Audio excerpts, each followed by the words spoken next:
La Mic la la la check. Testing, la. 1, 2. La Testing, 1, 2. la. We got Serena's. This is a test on the mic. Testing 1, 2, 1, 2. I'm here. Mic check.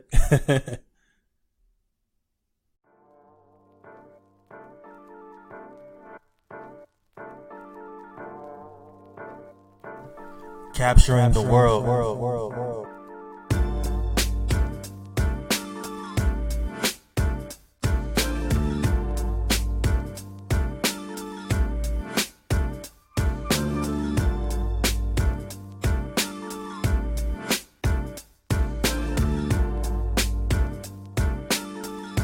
Hey, what's going on, y'all? This is David Carmichael II, and this is episode 19 of the Caption the World podcast.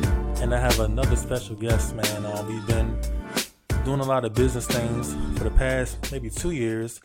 We met, during our Balls for Scholars nonprofit that I have. And ever since then, she's been introducing me to different things.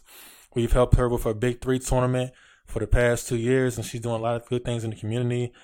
She has a business called the Credit Doctor of VA. And I'm introducing Serena Mann. How you doing tonight? I'm doing awesome, David. How are you doing? I'm doing good. Can't complain. Amen.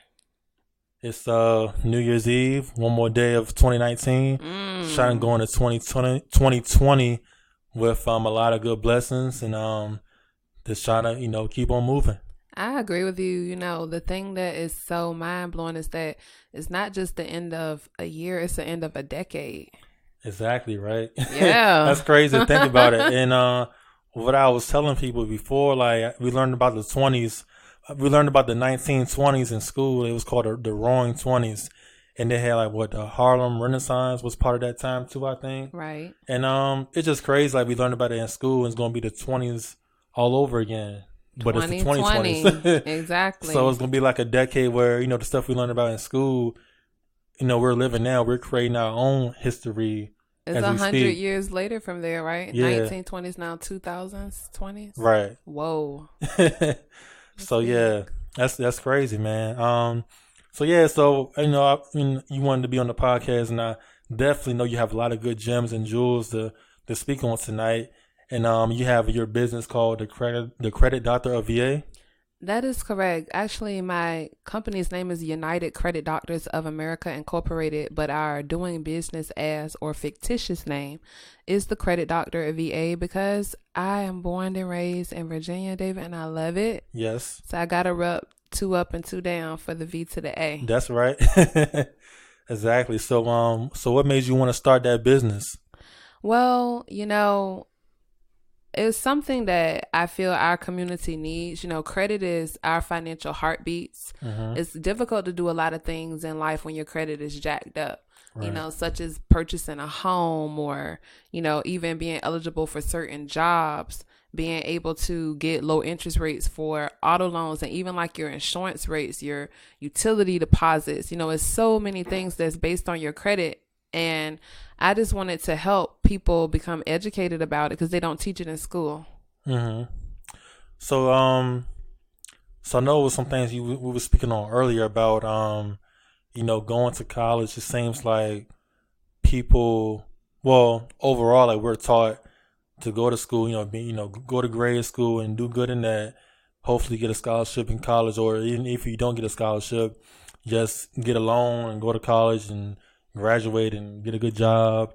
It seems like that's the American dream, or the dream that's been sold to us for so long. Mm-hmm. So, do you think it's a different way that we should think about that? Well, I definitely feel that we should be open-minded to everything and not just conform to what we've been programmed to believe. Right. There is so many people that do not go to college and do exceptionally well. And I'm not saying anything's wrong with college. I feel some people need that additional structure. Some people need the guidance and they need, someone that can actually break information down for them because that's their learning style. But yet you have other people that they catch on fast. They're good with their hands. They're able to fit and flow, and they're most importantly, driven and committed. You know, a person can be smart all day long, but I feel it's the person that's willing to work the hardest that's going to get to where they want to be. And so with that being said, we got to kind of be real with ourselves and understand that it's not always about what society wants us to do. Like you said, going to grade school and then going to college and then being able to live the American dream. Because like we said earlier, you know, by the time a lot of people get out of college, their credit is so destroyed from student loan debt, whether it's the high debt to income ratios, whether it's late payments, whether it's accounts going into charge off because they simply could not pay. All of these different things destroys people's credit, and then it kind of prohibits them from being able to purchase a home. Right. So how are people able to live this American dream? So my whole company's MO, David, is to break the chains of financial bondage by offering an alternative perspective on what financial freedom looks like. Okay, that's what's up. So what services can you actually provide? Like if somebody comes to you and be like, Serena, I need help, my credit's jacked up. What tools or how can you actually fix somebody's credit that's credit is messed up? Well, you know, let me just throw this out there for everyone that's listening. Credit repair is actually free. Okay. It's not something that you have to pay someone to do, not even me. But a lot of people don't understand that because they don't teach it in school. And so when you deal with people that are quote unquote credit repair people, they want you to believe that it's so complicated and out of reach that you have to hire a quote unquote professional to take it over for you. And you end up sometimes, I've seen couples spend over $4,000 paying for credit repair just to have their score still in the mid 500s. So within within 60 to 90 days of working with me, their scores were up over 170 points and they were able to buy a house.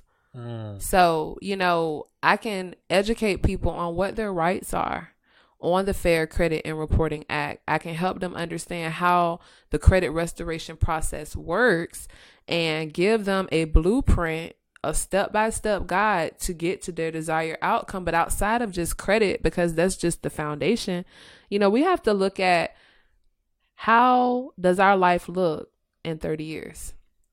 What is our plan to get there? Like for you, have you named the 60-year-old version of David? No. No? Do you think about him at all? I do, but not that far out. Honestly, I don't. You got to start thinking about him because, see, like for me, the 30-year in advance version of me, I'll be 64 years old. And her name is Mimi, okay? And sometimes when I want to spend impulsively, Mimi will come from the future and say, girl, if you don't put my money back, that's my money. You know, my goal is to travel the world when I'm 64 and not be worried about anything. So young Serena has to be very diligent about setting up old Mimi. I want the older version of myself to look back at the younger version and be happy at the choices that we made. And so, you know, we help people identify what their goals are for their money. We help them really visualize what do you want your life to look like. And if your money or finances is keeping you from living that life that you want to live, then let's change that. You don't have to stay stuck in that, you know, and we also can offer strategies for asset protection and building, you know, generational wealth. So our company is not just credit repair. We offer a full holistic scope of financial services. Okay. That's what's up. So, so what would you say is a good credit score? Like something that, of course, 800 is the highest you can go. Is it 850? 850 is the highest. It's 850. So what is like the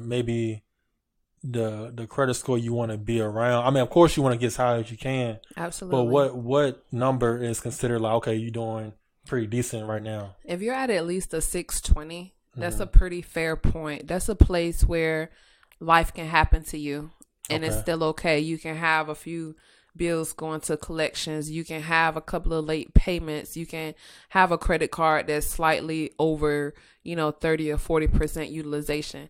and still have a lender extend you credit. Now, does that mean you're going to get the best interest rate? Absolutely not. You'll probably have a slightly higher interest rate, but you still are at a place at a 620 that credit will be extended to you. And that is normally the minimal score that lenders that are giving mortgages look for when they're going to offer a mortgage loan. So around a 620. Now, the next range that you want to try to get to is at least a 750. Yeah. Because 750 to 850 is the exceptional range. And so with that particular range, you know, whether you're a 750 or you're 800 or you're 850, all of the interest rates are going to fall at the lowest possible point because you have an exceptional rating. So that should really be the target of where everyone wants to get to. And they can get there if they understand how credit works. And that's one of the things that we pride ourselves on, offering education over sales, really teaching people what 35, 30, 15, 10, and 10 means. Right. So if somebody had like a credit score in the 500s, how long, like, is like a certain amount of time it takes for you to get to like maybe a 650, or does it depend on the situation or the person? Like, can it be like a year, 2 years? Like, can it be months so you can repair your credit? You can repair your credit in a month. You can definitely make it take longer, but the number one thing that you want to do is know that everyone has a case-by-case basis. And so for one person, for instance, let's say if your score is in the low 500s, but you don't have really anything on your credit other than like maybe an old medical bill. Right. And even though it's negative, that's the only thing you have on your credit. So with that being said, you have no utilization. You have no credit mix. You have no length of credit history. You have no current payment history. So because you don't have all those things that go along with the credit formula, honestly, it's easier to fix your credit because all you really have to do is add on positive trade lines. Right. So you just got to build your credit, basically. Exactly. So it wasn't nothing you really did to make it bad. You got to have some history for them to even have something for them to give you a score, some type of score. Exactly. And see, the negative account that you have in that particular scenario is what your score is being based off. Because you ever heard that saying, David, that no credit is worse than bad credit?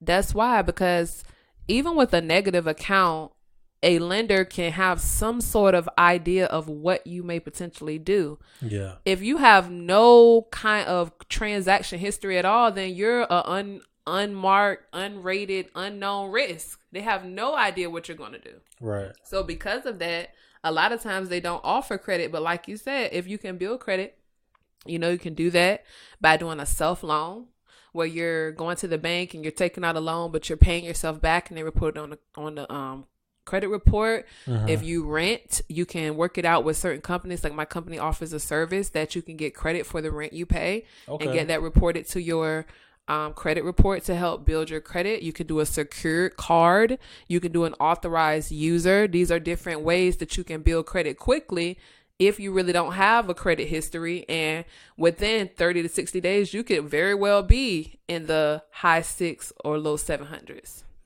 Okay, that's what's up. Yeah, and all the things you were just saying, I've heard those things too. Like, even, you know, when I got my first job when I was 16, I was working at Mickey D's. You know, my stepfather and my mom will always tell me to, you know, credit is always important. And I believe I had, you know, of course, I had my bank account when I was 16. I think I got my first credit card when I was 18.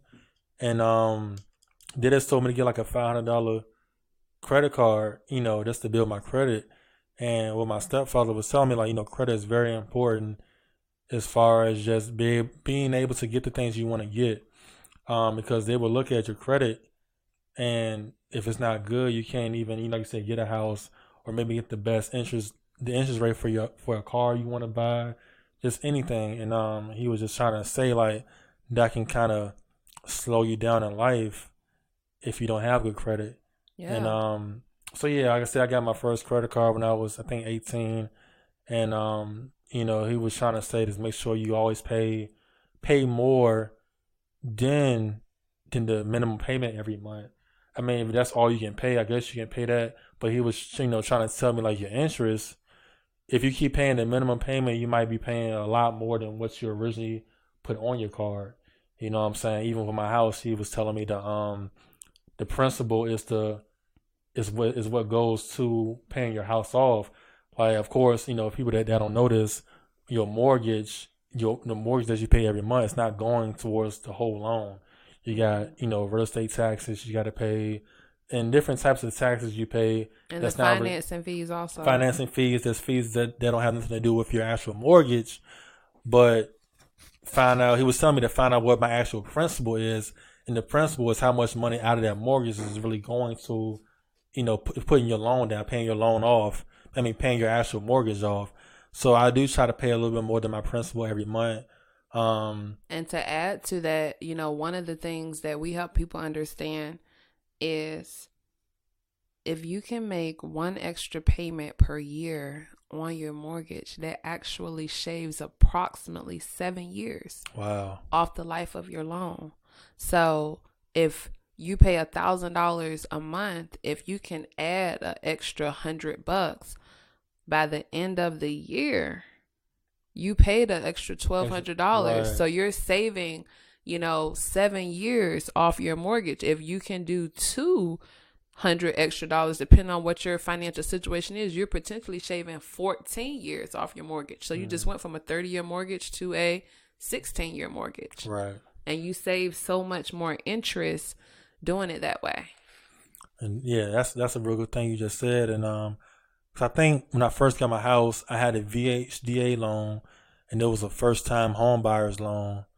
Like I said, I was only 23 or 22 at the time, and I believe I didn't have the best interest rate. I think I had like maybe a 650 credit score. I can't remember, but it was in the 600s. And later on, I refinanced my home, got a better interest rate. I went from a 30-year loan to a 15-year loan. But yeah, man, just over time, I've been learning different things about my finances and just trying to make sure I pay my credit cards off. When I went to Miami one time, this is back in 2017, it was me and my homeboy and some of my other friends, but me and my homeboy flew together down to Miami. But when we took the Uber back to the airport to go back home, it was this guy that was an Uber driver. He was telling us about, credit. And I guess he did like had a credit business on the side. Mm-hmm. He was giving us little gems while we was even in the car. And he was saying, make sure you don't really have to pay all your credit or any, I guess, credit cards you have, any loans you have. He was saying you don't got to pay all of them off. At least keep them around 30%. At least have 30% left or something like that. Is that the rule? What it is that if you want to keep your score as high as possible, and you have to have a balance on your credit card, meaning let's say, something big happens, whether it's your tires going out on your car, your engine goes out, your water heater breaks, things like that happen in life, right? Right, exactly. So if you have to use a credit card to absorb that impact and you can't necessarily pay that whole amount off, try not to let the balance on it on a monthly basis be more than 30% of the total amount of the card. Okay. If you can pay it off each month, pay it off. Mm-hmm. Because lenders want to see that you can make your payments on time, but they also want to see that you keep your utilization low. That's 30% of the weight of how your score is calculated. 35% is payment history. 30% is the utilization. So if you charge $300 a month in groceries and then you pay it back off on the due date the next month, your score is going to stay very high. Right. Opposed to if you charge $300 worth of groceries this month and then next month you pay $20, the minimum balance. Okay. It depends on the rate of your card. Like, let's say if your card has a $500 limit and you charge $300, you're over 50% of your utilization. Right. That's 30% of how your score is weighted. So it all kind of goes together with knowing how to use the card, but then also knowing how does credit work, so you can keep yourself in the right parameters. I do want to say this, though. you are very fortunate that you had someone to talk to you while you were young. Right. Yeah. I think about it all the time because a lot of the decisions that I made, you know, if it wasn't for my parents and even other people that was around at the time, I wouldn't have done it. I probably would have got, and no offense to anybody that's renting anything, but, 20, 22 years old, I got out of high school at 18. I worked at a couple of different jobs and I got into apprentice school when I was 21. And I was fortunate to be in a position to even get a house and to even, fortunate to have people to tell me to do certain things and to even be in a position financially able to do certain things too.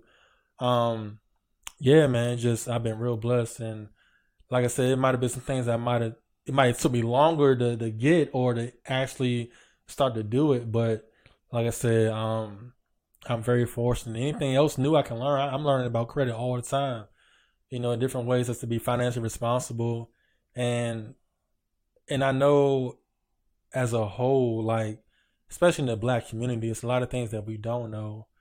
A lot of things that, not trying to make it a racial thing, but, maybe white families have more access to have that information that maybe they had families that was always financially responsible. So it's like a generational thing. They're always passing down the information to their kids. And it seems like us as a Black community, so a lot of us don't really have the access for that information. So I guess anytime that if any of us get certain information, we got to pass it down to our people too, so they can know. Well, I'm going to say that I somewhat agree with that. For me, believe it or not, Black people, or let's just say people of color, make up more of the world than any other race. And if you look back over time in history, look at the pyramids and some of the other great wonders of the world. People of color are even with the Mayans and the Incas and how they built all those things, back then without any technology. Yeah, exactly. You know what I'm saying? Like, to build things that are that precise. So that just shows you the level of intellect that these people had. And I don't think that, it's the fact that we're not intelligent. I don't think that it's the fact that necessarily we don't know. I think it's just in our culture, we do not use what we know effectively. Yeah. It's a lot of people. I go out and do workshops for people all the time. And one of the things that other credit repair people might not agree with, but I actually give people the stuff that they need, even booklets with letters and steps and everything. And you know what? They don't even use it because they don't have the time. They're too busy being stuck, running around and being distracted by everything that pops up. And I tell people sometimes you got to take a step back and you got to evaluate what your priorities are. If being financially responsible is something that you want to do, then you're going to prioritize that. Just like you said, it was some things that you didn't necessarily do at first, but as you got a little older and the desire you got stronger, you changed. So I think we need an attitude shift in our communities. I think that people need to use the information that they're getting, don't just get the information, but apply it. Exactly. Yeah. Yeah, that's real true, man. But yeah, so if another question, is it possible to get an 850? Like how far out there is it to get like a perfect credit score? Like, if you started off with a bad score, is it really attainable to get Absolutely. an 800? And what things would you have to do? I guess it was over. Let's say you're just paying yourself on time all the time. This takes more time just to get to that spot. Like, it depends on your mix. What you want is to, number one, understand the credit formula. 35, 30, 15, 10, and 10. From there, once you understand that, you have to apply a proper credit mix. So you want to have at least, 3 open credit cards. And with each of those credit cards, the sweet spot with utilization is between 7 and 11%. With those credit cards, then you want to have some sort of installment account. such as like a personal loan or a auto loan. And then you should also have like a mortgage too, because then you have the appropriate credit mix, the appropriate utilization. And then the longer you do that, you're improving your length of credit history. And with all those things, it's like gumbo. Yeah, you know what I'm saying? Right. Like you know what gumbo, you put shrimp and sausage and chicken and you just throw it in a pot with some water. You just gonna have some bland tail food in a pot. But when you start sprinkling a little salt, little pepper in it, throw that hot sauce in there, you know, a little bit of rice, and you know, let those flavors simmer together, that's when you truly get a delicious pot of gumbo. Well, credit is the same thing. You can know the different components that go into the right score, but knowing those sweet spots for each category of the weight of the score, that is what allows you to position yourself to get that perfect credit score. It's not about just paying your bills on time. Okay, yeah, that makes a lot of sense. So I'm trying to think. So let's say somebody that's just starting to get their credit, what are the things that, I guess, other things that they can do to make sure it stays that way? Like, so you get your credit card, you're like, all right, I'm getting this credit card, I'm paying my bills on time every time. You buy a house, you get a car payment, and you're paying those off on time.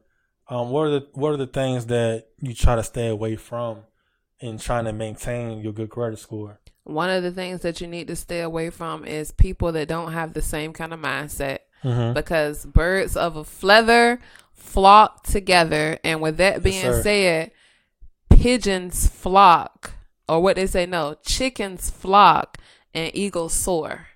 So when you're trying to do anything, even if it's not your finances, like let's say you're trying to get yourself physically fit and you got all the right diet food, you got your gym membership, you signed up for a personal trainer, you're psyched, you're ready to do it, but then everybody you hang around is overweight and all they want to do is go out to eat. Right. It's only a matter of time before they sway your perspective and you end up sitting around fat and unhappy with them.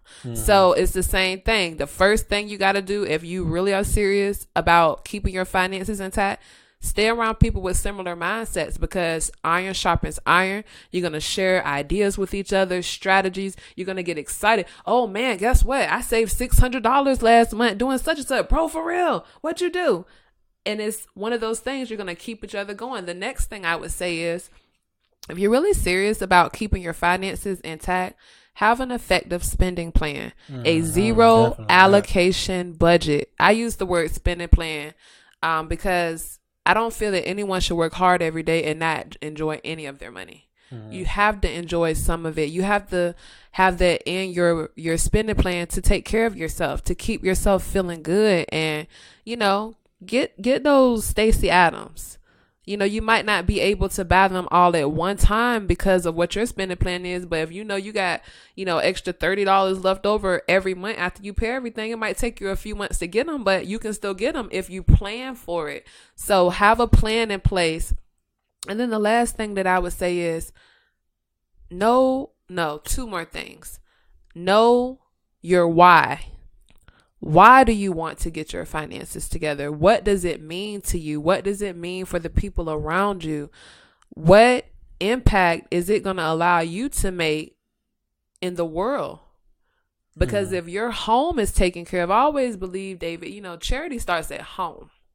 And if you as a person is not okay inside, you're not going to be able to give to the people in your home financially or emotionally. And if you can't take care of your home, then your home can't unify to impact the community, which can unify to impact or capture the world. Exactly. So you got to start with you, making sure that you are good, you are taken care of, but then why? Why do I want this? And what does it look like? What does it feel like? Give yourself permission to really visualize, what does it feel like to be debt free? What is that going to do for me? And how is that going to allow me to be able to help someone else? Because that's what's going to keep you going when you have those human moments.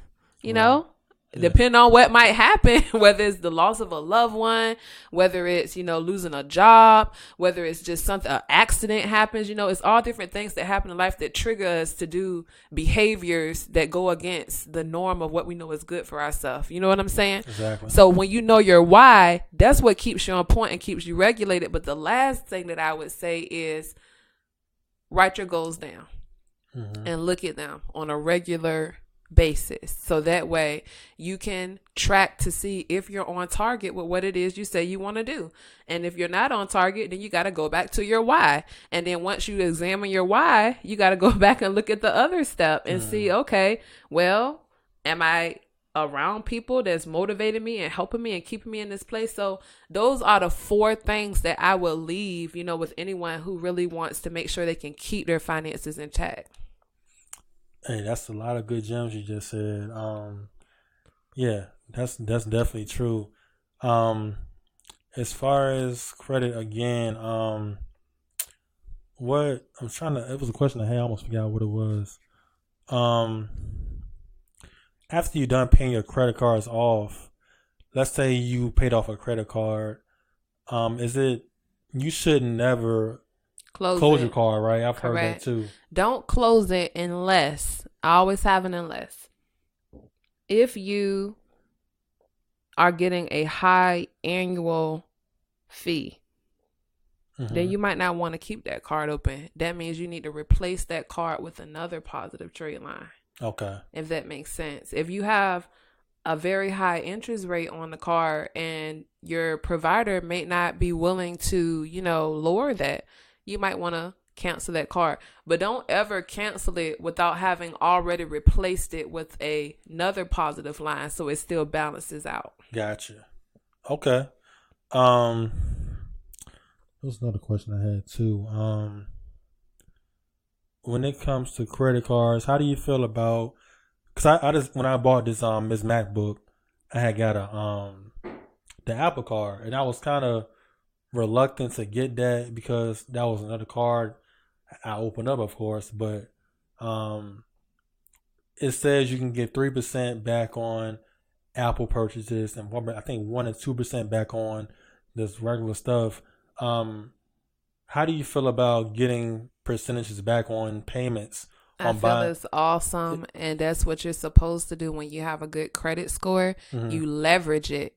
You use it to get the cash back points. You use it to get the travel miles. You use it to do all those things because, in essence, I have a system in place with mine where I buy all the things I'm going to buy every month, like my, what do you call it? My ADT subscription, my water bill, things that I know I have to pay. I have them automatically set up to come off my credit card. And since they're already in my spending plan, I just pay them off each month. Exactly. But see, I'm getting paid off of the bills, a percentage back just for using my card to get them. Exactly. You already know you have the money to pay it anyway. So you might as well get a reward, some type of reward for you already paying your bill. So that, and that's another thing I would suggest people to do. Like if you, I don't know if all cards offer that. Maybe they do, but I know that stuck out to me when I got that Apple card.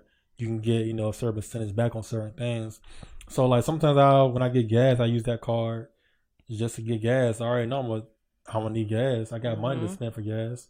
So I just put it on that card and I get money back, a little bit of money back for it, even if it's just 1%. That's money I didn't have at first. And see, the other thing that's good when you really get strategic with it, they have cards that are specific for gas that you get back more. And you can actually earn free tanks of gas. Like I've gotten several free tanks of gas from buying gas using my different fleet cards. And with those fleet cards, I actually use those to build my business credit profile. Some people don't know this, but you actually can build a business credit profile that's completely separate from your personal profile that doesn't require a personal guarantee. And so, gas cards is one of the best ways to do that. Okay, yeah, because I've heard, because when I went to something in the water festival this past April, it was my homeboy. I was around his family. And one of his things, that was his aunt or somebody, she helps people build their business credit. And she was saying something about Dun and Bradstreet. I think it's like a number you get, or you get your Duns and Bradstreet's number, and Duns and Bradstreet is one of the credit reporting companies for businesses. You know, for personal, we have Experian, Equifax, and TransUnion as the major three. Right. If you want to look at it as a total angle, I believe it's 44 total credit bureaus. But right. Experian, Equifax, and TransUnion is the top three reporting companies. And then a couple of the popular ones that we don't really hear about is Sage, Stream, and Innovis. Okay. So a lot of lenders have been pulling from Sage, Stream, and Innovis because they're catching on that people are doing credit repair. And so with that being said, the credit repair companies are typically just using the three main credit bureaus and not the other 40-some companies that's out there. Yeah. So the lenders are getting hip, and instead of using their information solely from those three, they're pulling from others. Exactly. So that's why, you know, we have to really understand how this credit works. But with the business, you have Duns and Bradstreet, and then you have Paydex, and then you have Experian Business. Yeah. Those are three that report solely on business. And then, for instance, your business credit score only goes from 0 to 100. Yeah, I heard that. Mm-hmm. Is that called a Paydex? Correct. Your Paydex score. And you want to stay around an 80? 80 or higher. 80 or higher, right? Yeah, that's exactly what the lady was telling me. Because she had a program. So the way she works, I forgot to name her company, but she designed a program that you can log into and you can build your business credit. Like, I guess it's like it gives you all the steps, like start off on level 1, and I guess it just tells you, okay, do this stuff on level 1 first, move on to level 2, and it's like different things you got to do to keep getting to certain levels, you know what I'm saying? But you got to, I forgot how much the program was. I think it was about $1,000 or something, but I wasn't really ready to do that. I know I want to establish my business credit for my business. I'm about to say, Lord, I don't know who this lady is. And if you're listening, baby, please don't be mad. But you do not got to pay no $1,000. It's all in what you know. You know, a lot of the information is really free. We just don't take the time to research and find out, like, credit repair is totally free. Tax preparation is totally free. You don't have to have a quote unquote professional to do this for you. But a lot of times we're programmed, oh, we're not qualified. We're not good enough. Let somebody else do it for you. And when you do that and you don't understand what it is somebody else is doing for you, you have no idea if they're taking advantage of you or not. Yeah, yeah. So I always tell people, familiarize yourself with it. So you can build a business credit profile very easy. First thing you need to do is just get your Duns and Bradstreet number. Once you get that, apply for a few fleet cards. You can use Uline also, but you want to use different companies that are going to report. Now, the only thing that I would say about Uline, and I can't think of that other manufacturer that does it, you have to order stuff from them, I think, for at least 30 to 60 or 60 to 90 days consecutively before they'll report. And then you have to have like a recurring invoice or a recurring shipment order with them every single month in order to keep that intact. Well, what if you don't need to order stuff every month? Then you're going to spend money. You don't probably spend money you don't even need. Trying to build that credit. Yeah, that makes sense. So you could easily go and apply for some fleet cards. Like, I know, for instance, I got mine. I did the Speedway fleet card. I did the Shell one, and just with a Chevron as well. Those three right there, you know, they don't require personal guarantee as long as your business has been established for a certain amount of time, and they report, and you don't have to pay no $1,000. You can go buy $20 worth of gas and pay that off each month, and you'll still get the desired outcome that you're looking for. Okay, yeah, because well, shoot, I gotta get with you then. Look, drop the mic. Sorry, lady. I'm trying to get this. I'm definitely trying to establish my business credit, and yeah, I just know that's something that can really help me with my business. Because even if I was to go to the bank and get a loan for my business, it would still be under my personal credit, which I don't want to do. I already got enough of my own personal credit. You know what I'm saying? I'm just trying to establish my business credit. But yeah, definitely got to get with you for that. Absolutely. But yeah, it's a lot of gems that we can learn, a lot of information we have out there that can help each other out. I'm trying to think. I think that was think that was all I had. Yeah, like yeah, we can have like plenty more episodes about credit. You know. Financial literacy. It is my company's mission to break the chains of financial bondage. And so, with that being said, I really am gearing up for tax season because there's hmm so much information that people are just so ignorant about when it comes to taxes. And please, guys, don't be offended. I'm not saying ignorant in a derogatory way. I have been very ignorant to different things, and that just simply means that you don't know. And when you don't know, you don't know. So therefore, you can't operate outside of that particular space. But with the tax laws that changed this year, a lot of people were upset about them, but that was because they didn't really understand how taxes and how capitalism work.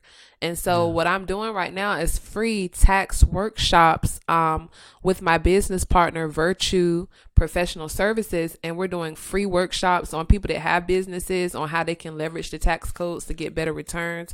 Individuals that don't have any business deductions that are getting killed in taxes, not getting good returns back. We can help you put some strategies in place that you can actually save more money on taxes, that you can cash flow towards other things, such as saving for your business or, paying debts off or something like that. And we Right. also can show you, if you're a parent, how you can use the tax codes to work with your kids and possibly, lower taxes from that way.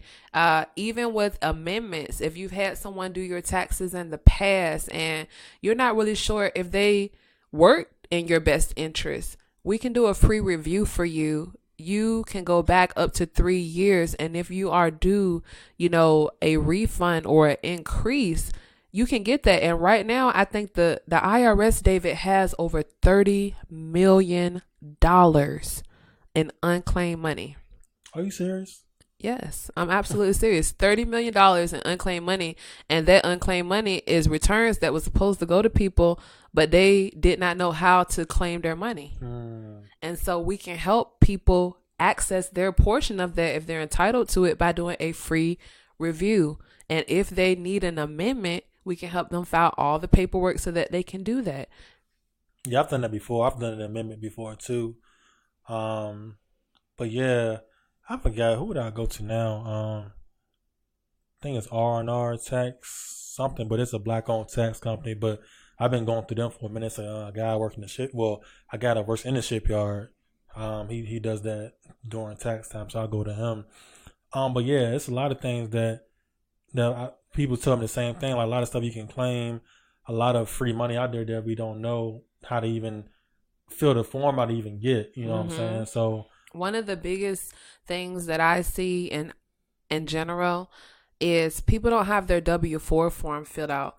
People don't even understand what that form really means. right. And we educate people. So one of the other things about me, guys, is that I'm an early childhood professional. I own a daycare center that I've had for 11 years. And it was really the catalyst that got me into financial literacy, because I was already, into taking care of people and helping them and just sharing things that I knew naturally through my experiences. I helped people and they sent more people to me. And that's kind of was the birth of the Credit Doctor VA. But I had a parent at one time that was very distressed because her car was 2 months behind. Her car payment was $200 and some a month, and she's about to lose her car. And, I said, well, let me ask you a question. What do you claim on your W-4? She said, I claimed 3. I said, okay, why? She said, well, HR told me 1 for me and 1 for each of my kids. She had 2 children. I said, no, I know off the top of my head you should be at least at 6. Let me do a free tax withholding training with you. When I did the training, David, guess what she was actually supposed to be at according to the IRS tax withholding calculator? What was that? 9. Are you serious? Do you know what that was equivalent to?